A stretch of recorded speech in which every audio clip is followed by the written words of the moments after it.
देखिए, भारत के भौतिक भागों के बारे में पहले आप पढ़ चुके हैं।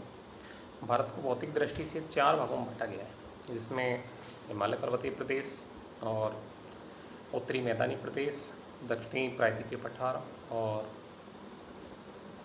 तटीय प्रदेश या द्वीप समूह। इस तरह से 4 भौतिक विभागों के अंतर्गत बाँटे गए हैं। इसमें जो है सबसे पहले जो अपन पढ़ते हैं वो हिमालय पर्वतीय प्रदेश और दूसरा आता है उत्तरी मैदानी प्रदेश। तो आज पढ़ेंगे अपन उत्तरी मैदानी प्रदेश, नॉर्थ रीजन्स, नॉर्थ पेनिप्लेन रीजन्स। यानी उत्तरी मैदानी प्रदेश जो है ये मैदान सिंधु और गंगा ब्रह्मपुत्र नदियों के द्वारा निर्मित है, जो कि जलोढ़ पदार्थों से मिलकर के बना हुआ है। इसका जो विस्तार है वो 3000 किलोमीटर से भी अधिक है और लगभग 150 से 300 किलोमीटर तक ये फैला है। इस मैदान को भी धरातलीय विशेषता के आधार पर 4 भागों में बांटा गया है, जिसमें सिंधु गंगा का मैदान है, जिससे उत्तरी मैदानी क्षेत्र और उत्तरी भारतीय नदी क्षेत्र भी कहा जाता है। एक विशाल एवं उपजाऊ मैदानी इलाका है। इसमें उत्तरी तथा पूर्वी भारत का अधिकांश भाग जो है वो पाकिस्तान के सर्वाधिक आबादी वाले भूभाग या दक्षिणी नेपाल के कुछ भूभाग अथवा लगभग पूरा बांग्लादेश इसमें शामिल है। जलवायु यहाँ की स्वास्थ्यवर्धक है और अप्रैल से जून तक यहाँ गर्म हवाओं से जुलाई से सितंबर तक मूसलाधार वर्षा होती है। अप्रैल से जून तक यहाँ गर्म हवाएं चलती हैं और बरसात के अंतर्गत यानी कि जो वर्षा का जो मौसम है वो जुलाई से सितंबर तक रहता है और नवंबर से जनवरी तक यहाँ अत्यधिक ठंड पड़ती है। तो इस तरह से जलवायु की जो विषमताएँ हैं वो इस क्षेत्र के अंदर पाई जाती हैं। घने जंगल यानी कि जंगलों की स्थिति देखें तो कहीं कहीं बहुत अधिक है, बाकी इस मैदानी प्रदेश के अंदर जंगलों का जो विस्तार है वो बहुत ही कम है, क्योंकि यहाँ मानव का जो निवास स्थान है, मानव का निवास स्थान बहुत अधिक है और मानव का निवास स्थान बहुत अधिक होने के कारण ही इस क्षेत्र में जनसंख्या घनत्व अधिक पाया जाता है। तो यानी कि उत्तरी मैदानी जो क्षेत्र है इसके अंतर्गत जनसंख्या घनत्व अधिक पाया जाता है। कहीं कहीं घने दलदली क्षेत्र हैं जहाँ मक्खी मच्छर कीड़े मकोड़े जो जंगली जानवर हैं उनकी भी अधिकता बनी रहती है। दूसरा, यहाँ जो ये मैदानी क्षेत्र हैं वो नदियों के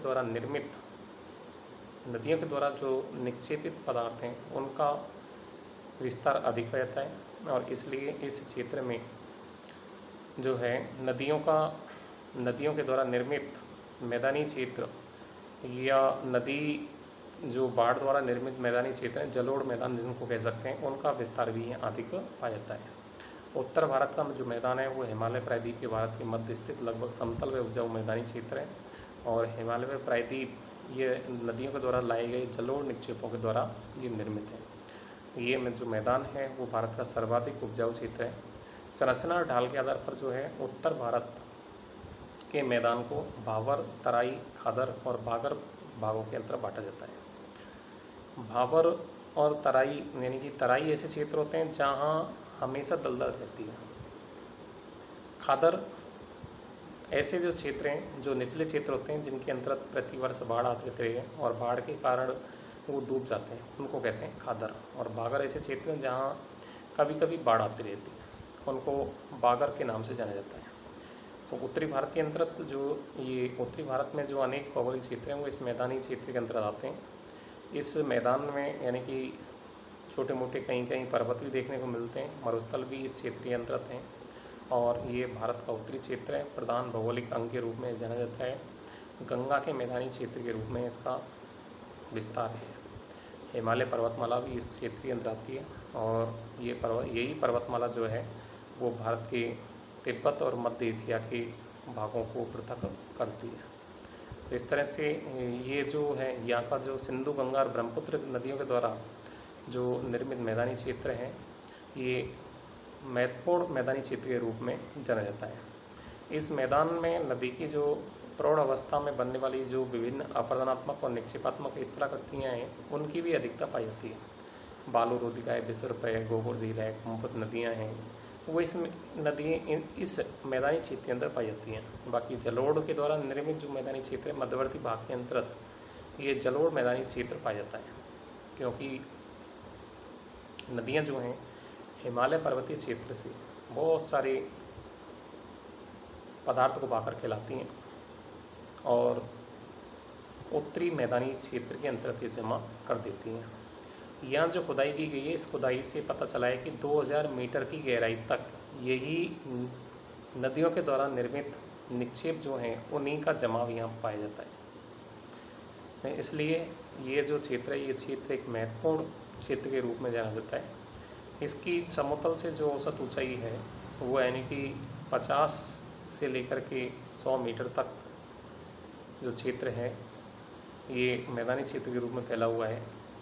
हरियाणा है, दिल्ली, उत्तर प्रदेश, बिहार, पश्चिम बंगाल, इन राज्यों के अंतर्गत मुख्य रूप से फैला हुआ है। राजस्थान का पूर्वी भाग भी इसी के अंतर्गत आता है। तो ये जनसंख्या घनत्व और फसलों के उत्पादन की दृष्टि से महत्वपूर्ण जाना जाता है। ये मैदान जो हैं जलोढ़ मिट्टी से बने हुए हैं। यहाँ विभिन्न प्रकार की फसलों का उत्पादन होता है, जैसे गेहूँ है, चावल है, गन्ना है, जूट है, सब्जियों में आलू है। ये मुख्य रूप से यहाँ उगाए जाते हैं। जो मैदानी क्षेत्र है, इस मैदानी क्षेत्र को धान के कटोरा के नाम से भी जाना जाता है, क्योंकि इस क्षेत्र में धान जो है वो धान बहुत अधिक पैदा होता है। धान के अधिक पैदा होने के कारण इसको जो है एक जनसंख्या के भरण पोषण के मैदान के रूप में भी इसको जाना जाता है। तो इस तरह से अपन कह सकते हैं कि ये एक महत्वपूर्ण क्षेत्र के रूप में है और यहाँ जनसंख्या घनत्व अधिक पाया जाता है, क्योंकि उत्तर भारत का ये महत्वपूर्ण मैदान है जो कि नदियों के द्वारा निर्मित मैदानी क्षेत्र के रूप में जाना जाता है और परिवहन के साधन के विकास के लिए भी एक महत्वपूर्ण क्षेत्र के रूप में जाना जाता है, क्योंकि यहाँ परिवहन के साधनों का विकास भी अधिक हुआ है। दूसरा, जनसंख्या के बसाव के लिए भी ये समतल मैदानी क्षेत्र के रूप में जाना जाता है, क्योंकि जनसंख्या के विकास, जनसंख्या के भरण पोषण, जनसंख्या के बसाव, जनसंख्या के लिए यातायात की सुविधाएं, इन सभी की दृष्टि से महत्वपूर्ण मैदानी क्षेत्र है। परिवहन के साधन, यहाँ पर सड़क परिवहन, रेल परिवहन का विकास आसानी से किया जा सकता है, क्योंकि मैदानी क्षेत्र और मैदानी क्षेत्र होने के कारण आसानी से सड़कें बनाई जाती हैं। रेल परिवहन का भी विकास पर्याप्त हुआ है, क्योंकि रेल परिवहन के लिए भी यहाँ पर्याप्त सुविधाएं पाई जाती हैं और पर्याप्त सुविधाएं पाए जाने के कारण इस क्षेत्र का जो है रेल परिवहन विकसित हुआ है। तो इस तरह से यहाँ परिवहन के साधनों का विकास हुआ है। बसाव के लिए पर्याप्त भूमि मिल जाती है, यानी कि नगरों की स्थापना से लेकर के उनके विकास, उनके फैलने तक विभिन्न सुविधाएं मिल जाती हैं और विभिन्न सुविधाएं मिलने के कारण इस क्षेत्र में जनसंख्या का अधिक बसाव हुआ है। दूसरा, यहाँ नदियाँ हैं और नदियाँ होने के कारण पूरे वर्ष भर स्वच्छ जल की आपूर्ति होती रहती है और स्वच्छ जल की आपूर्ति अधिक होने के कारण यहाँ जनसंख्या घनत्व अधिक पाया जाता है, क्योंकि जनसंख्या के लिए, पीने के लिए, कृषि के लिए, विभिन्न मानवीय जो गतिविधियाँ हैं उनके लिए जल की मात्रा उपलब्ध हो जाती है और जल की मात्रा उपलब्ध होने के कारण मानव जीवन महत्वपूर्ण हो जाता है। तो इस तरह से यहाँ विभिन्न प्रकार की विभिन्न नदियाँ बहती हैं और उन नदियों के किनारे ही मनुष्य ने अपने निवास स्थान बना लिए हैं।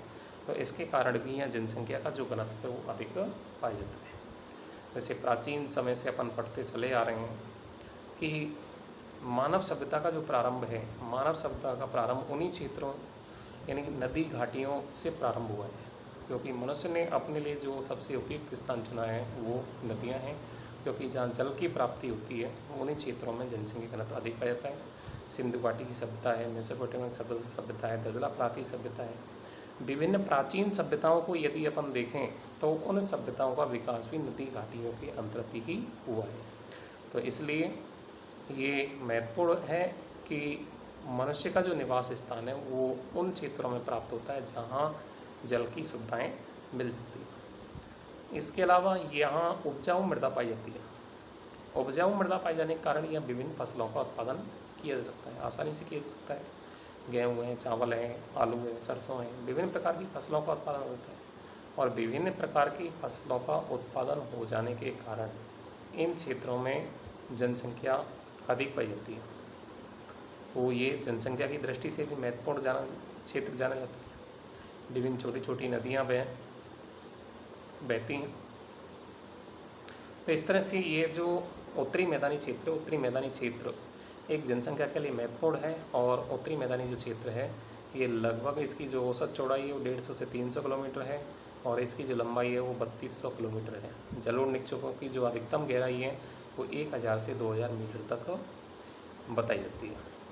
तो इस तरह से ये उत्तरी मैदानी जो क्षेत्र है वो भारत का महत्वपूर्ण क्षेत्र है और विभिन्न जो स्थितियाँ हैं उनकी दृष्टि से महत्वपूर्ण स्थान रखता है।